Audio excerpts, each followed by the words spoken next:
¿Y si te dijera que, durante siglos, lo más valioso del planeta no fue el oro, ni la plata, ni la tierra, sino el sabor, un puñado de semillas secas, un trozo de corteza aromática, una resina oscura y fragante? Eso era lo que levantaba imperios y los hacía caer. Suena absurdo hoy, cuando las especias están alineadas en estanterías de supermercado a precios ridículos. Pero durante casi 1000 años, el mundo giró alrededor de ellas. El pimientero valía más que el oro. La nuez moscada podía comprar una casa. La canela podía saldar una deuda de por vida. Y naciones enteras estuvieron dispuestas a matar, conquistar y endeudarse hasta el cuello con tal de controlar su origen. Bienvenidos a El Cronista Financiero, donde la historia, el dinero y el poder convergen. Antes del mundo moderno, antes de los Estados Unidos, antes de las bolsas de valores, antes del petróleo y de los bancos centrales, la economía global funcionaba con especias, no porque hicieran la comida más sabrosa, sino porque resolvían problemas que nadie más podía resolver. Conservaban la carne cuando no había refrigeración, desinfectaban heridas cuando la medicina era rudimentaria, ocultaban el sabor de la comida en descomposición, se usaban como medicina, como símbolo de estatus y como señal de riqueza. En la Europa medieval, un plato aromatizado con canela o clavo no era comida. Era una declaración de poder. Decía, yo no vivo al borde de la supervivencia. En un mundo de escasez, las especias eran lo más parecido a la magia. Y por eso se convirtieron en dinero. Y el dinero, como siempre, se convirtió en poder. Imagina Europa en el siglo XII después de Cristo. Fría, gris, aislada. La mayoría de la población no viajaba más de unos pocos kilómetros en toda su vida.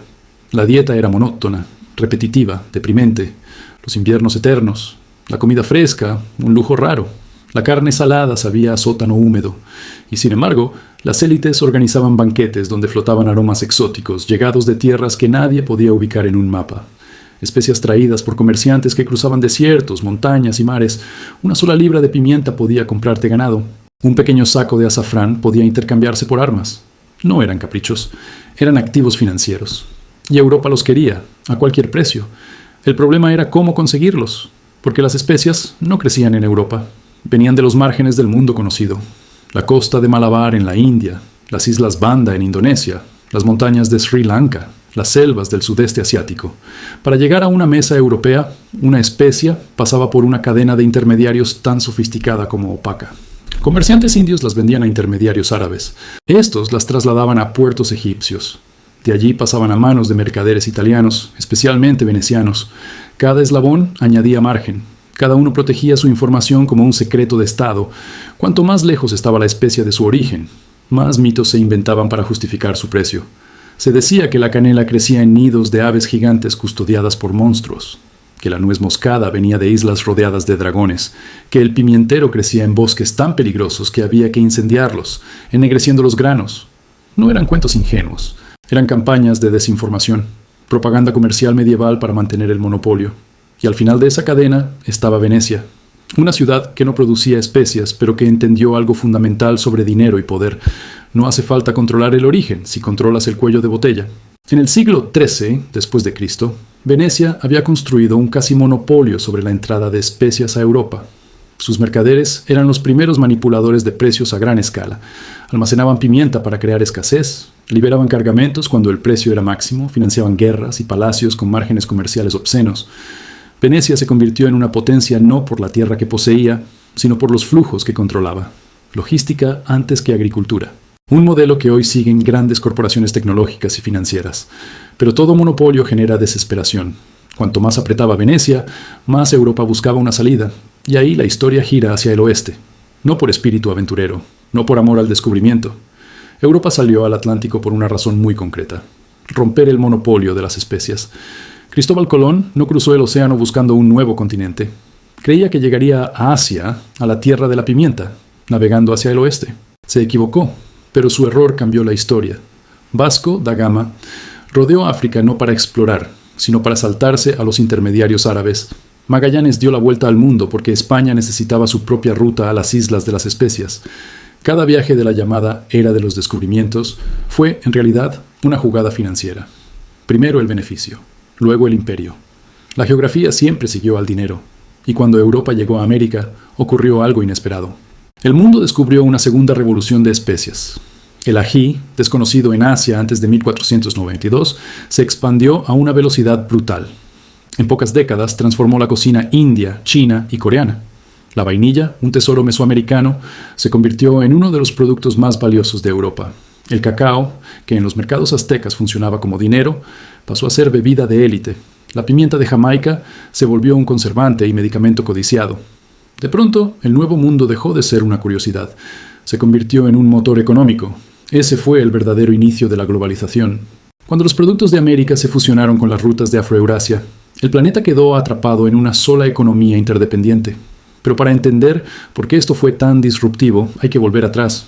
Antes del ají y del cacao, el mundo ya estaba dominado por una máquina económica, la ruta medieval de las especias, un sistema diseñado para extraer valor.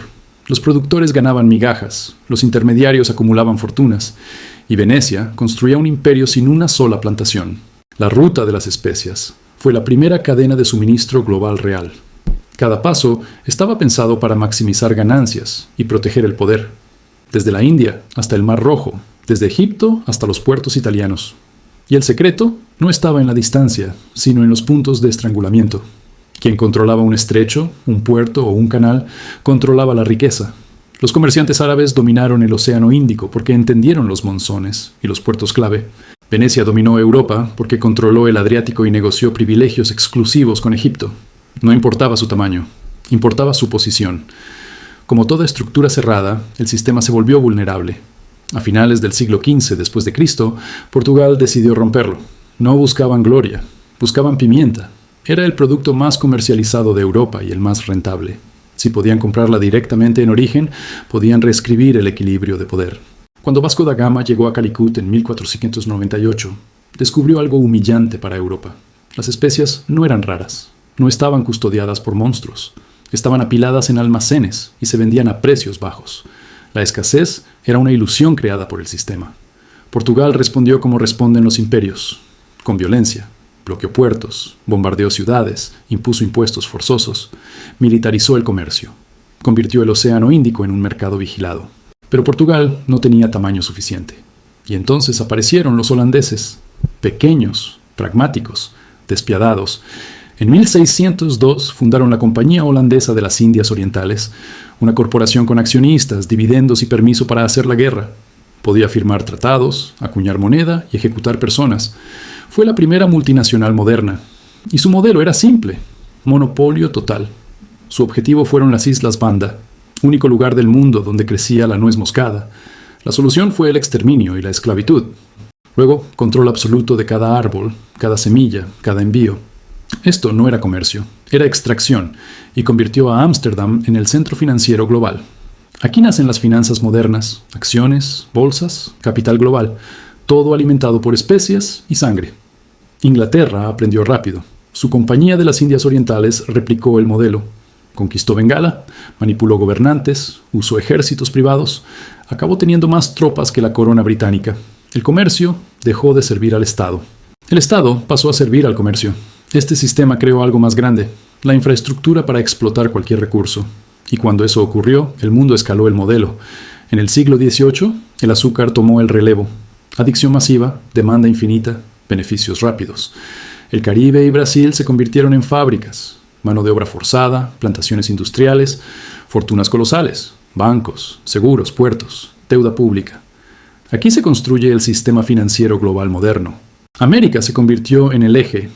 Azúcar para Europa, plata de México y Perú para Asia, tabaco para consumo masivo. El mundo empezó a girar alrededor de estos flujos. Cuando hoy hablamos de sistema financiero explicado, de capitalismo explicado, de historia del dinero o historia de la deuda, todo empieza aquí. Y el patrón es siempre el mismo. Eliminar intermediarios, controlar rutas, manipular escasez. Venecia, Portugal, Holanda, Inglaterra. Hoy, datos, minerales críticos, cadenas logísticas. Cambian los productos, no cambia la lógica. La lección es brutalmente actual para quien quiere entender finanzas personales, libertad financiera e independencia económica. El dinero no es objetos, es control. Control de flujos, de acceso, de información. Quien entiende eso protege su capital. Quien no, queda atrapado. La historia no se repite, pero rima. Y si no la entiendes, te aplasta igual. Si esto cambió tu forma de ver el mundo, suscríbete. La historia tiene las respuestas. Y yo te mostraré los lugares donde nadie quiere que mires.